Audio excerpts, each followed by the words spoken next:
Could Joel Hofer be the starting goalie for the St. Louis Blues, or is it still Jordan Binghamton that you have as being the starting goalie? I'm going to talk more about what I think could happen during the trade deadline coming up here on Locked On Blues. You're Locked On Blues, your daily podcast on the St. Louis Blues.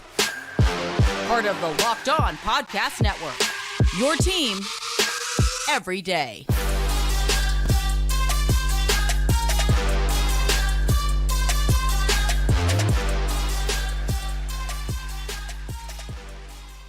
And welcome back to Locked On Blues. I am your host, Haley Taylor Simon, talking to you all things about the St. Louis Blues here on the Locked On Podcast Network, your team every day. We are live right now on YouTube. So hello to everybody on this lovely Friday night.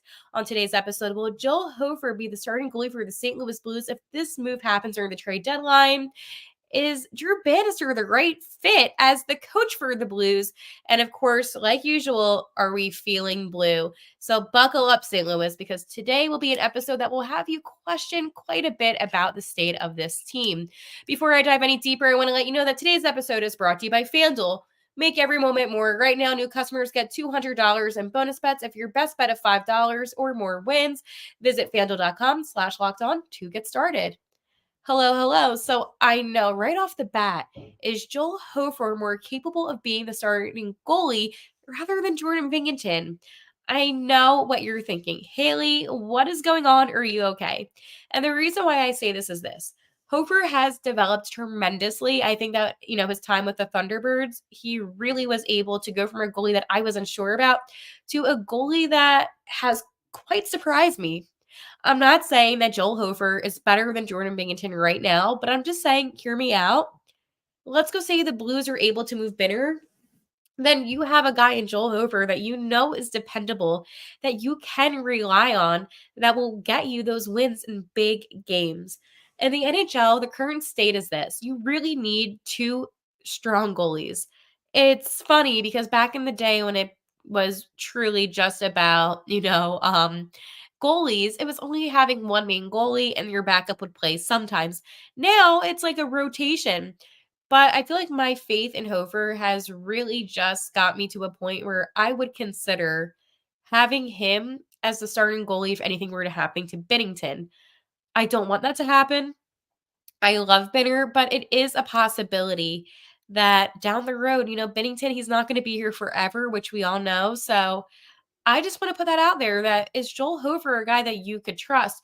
Or would you say to Doug Armstrong, hey, I need you to get another goalie that is strong, that is a starting goalie, that could take Bennington's place? I mean, I know it's an uncomfortable situation because right now, you and I, we love Binner in the net, but at the same time, we've grown to kind of adapt to Hofer. So it is a big question. Live on YouTube, Grovey Cap says this team will explode and win some playoff series. And I do believe that this team is capable of being in the playoffs. But again, when you think about the reason why this team has been successful, it does come down to the goaltending. And right now, I just feel very confident with how Binnington and Hofer have been playing. Binnington has had a little bit of a slower start to the season, and I honestly was a little surprised. I didn't expect Binner to maybe look as hesitant in that, not making vital saves, but he has been improving as the season's gone on, and that's all you can ask. You can't ask for a goalie to make saves that are out of this world every single game. We know the defense has been a problem. So it's basically this. You have good goaltending, your offense has been improving, your defense has been stepping it up.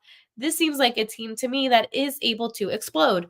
But at the end of the day, I think that the main thing is this, and I need you to let me know how you feel. You have Joel Hofer, and maybe I defend him a little too much, but he's only 23 years old. This season, he has played in 18 games. And while fine, he won 9, he won a shootout, it's still good hockey. I am still extremely impressed with how he's playing. I mean, he has a save percentage right now of a 909, which isn't the best. It's not the worst, but it does show me that he is capable of being in the NHL. the beginning of the season, I know you and I on this podcast, we talked about the possibilities of bringing up Subban. And after seeing the T-Birds, he definitely does belong in the AHL. But I think Hofer really just, especially these past couple months, has just exploded in net. And I think right now, something magical is happening with the St. Louis Blues. They are finally adapting to this change, this shift. I don't know how to describe it, but this team is finally playing good again. Now, I know in yesterday's episode, I told you, I'm like, hey, do not be too difficult on this team. I know that loss really did steer people in the wrong direction. Obviously, I was a little bit upset. But at the end of the day, it is what it is. And just to give you a little bit of a heads up, Bennington played 35 games this season with 17 wins and 2 shutouts, not shootouts, with a save percentage of 908. So again, very close to how Hofer's been doing. And I think that's just impressive. But let me know what you think. I want to let you have your voice heard here. So let me know in the comments, or if you're listening to the podcast, because obviously I know not everyone's going to watch this live. You can let me know there too, or on Twitter at Locked On Blues, because I am curious as to what you're thinking about the season. So another thing with the goaltending, and I think that this is something that I want to make clear. I am not saying I think that Jordan Binnington will be traded. I am not saying that. What I am saying is, of course, it is a possibility. Binnington, the most games that he ever played was last season with 61. And I feel like he's the kind of goalie that isn't always, taking on majority of the games. And I think that you just need a goalie that's able to complement Joel Hofer and is able to rotate. I think a rotation is important in net rather than anything. So let me know what you think about that. Do you think that you want a goalie that's, and I'm saying theoretically if Binnington is gone, would you want a goalie that is able to rotate, or would you want a goalie that's able to take on majority of the games? I personally think a rotation is going to win you the most games in this current state of the NHL. You see that with like a team like Las Vegas that had 6 goalies last season due to injury, but they still had 6 goalies and won the Stanley Cup. And I think at the end of the day, every single team's goal and objective is how you can get back to that cup and win it. I know for St. Louis, so they have a long road ahead, but they're not out, right? They're not a team that people look at and think, oh, this is an awful team. This is a team that has capabilities, a team that has something, I don't want to say special, but something, I guess, you know what? Let's go say special. This team has something about them that draws people to them. And I think that right now, we're a team amongst some of the teams in the NHL that don't have this, where we have 2 solid goalies right now in net. So, again, let me know your thoughts on that one, since for me, it is a little bit of a dilemma. Now, David, I do see your comment about the coaches, and I'm going to talk about that in just 2 seconds. But before I get to that, I need you to tell you about my friends over at FanDuel. Happy Super Bowl to all who celebrate from FanDuel, America's #1 sportsbook. If you're like me, Super Bowl Sunday is all about scoring the best seat on the couch, grabbing your favorite football snacks, and placing some super bets. What I love most about the Super Bowl, honestly, is betting. I think that betting on the Super Bowl is so much fun. You can bet on the coin toss and so many other things that you can't bet during a normal football game. FanDuel also has so many ways for you to end the season with a W or 2 or 3. Not only can you bet on who will win the Super Bowl 58, but FanDuel has bets for which players will score a touchdown, how many points will be scored, and so much more. New customers join today and you'll get $200 in bonus bets if your first bet of $5 or more wins. Join FanDuel.com/lockedon to sign up. That's FanDuel.com/lockedon. Make every moment more. FanDuel, an official sportsbook partner of the NFL. So I do see your comments, and this is something that I've been wanting to talk about. And let's talk about it. Do you think that Drew Bannister is the right fit to be the coach of the St. Louis Blues? I'm gonna pull up what David M's comment said. I'm not too impressed with the new head coach. It seems like a yes, sir, man. We need a coach that can light the fire under the players and go back to the checking game before we get more physical. I think the one thing about Coach Berube was he did bring that physicality out of the players, and he was a coach that maybe not everybody liked, okay? But we all respected Chief. I think with Bannister, he is a player's coach. He is somebody that you don't really see getting confrontation with the players. I know he sat Buchnevich, against the Lightning, and that was like one of his like first or second games. But at the end of the day, he's not a coach where the players are going to say, "Oh, this guy's getting under my skin."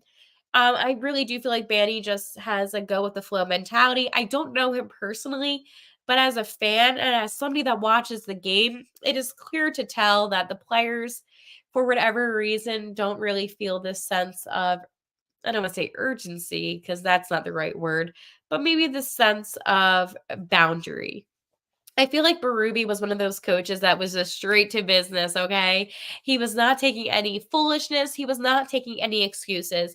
You have an objective as a coach, and that is to win hockey games. And with Drew Bannister, while the Blues have been winning, I feel like Berube just was something special, and not all the players liked him. And I think that's what made Berube so unique is that he didn't care because at the end of the day, he was the coach that got the St. Louis Blues the cup. So of course the players were going to have this underlying respect for him. Just the battle together, I think, is what people forget is that he wasn't such a coddly kind of coach. He wasn't the kind of coach that was going to say, "Oh, it's okay, do better next time." He told you how it was. Do I think that Drew Bannister is the right fit? Maybe for now, maybe for this season, obviously. But I need the Blues to get a coach that can just light a fire underneath these guys that again, I'm not saying that Drew Bannister is this awful coach. I'm not saying that whatsoever. I just think that the Blues, they do need somebody else that has more of a presence. And I apologize. Um, because I do feel bad because I do feel like Bandy's done a good job. And I think that he might be a fit in another team, maybe as like San Jose Sharks. I feel like they kind of need a coach like that. But right now with the Blues, more discipline, a lot more discipline. So let's see what Ape said.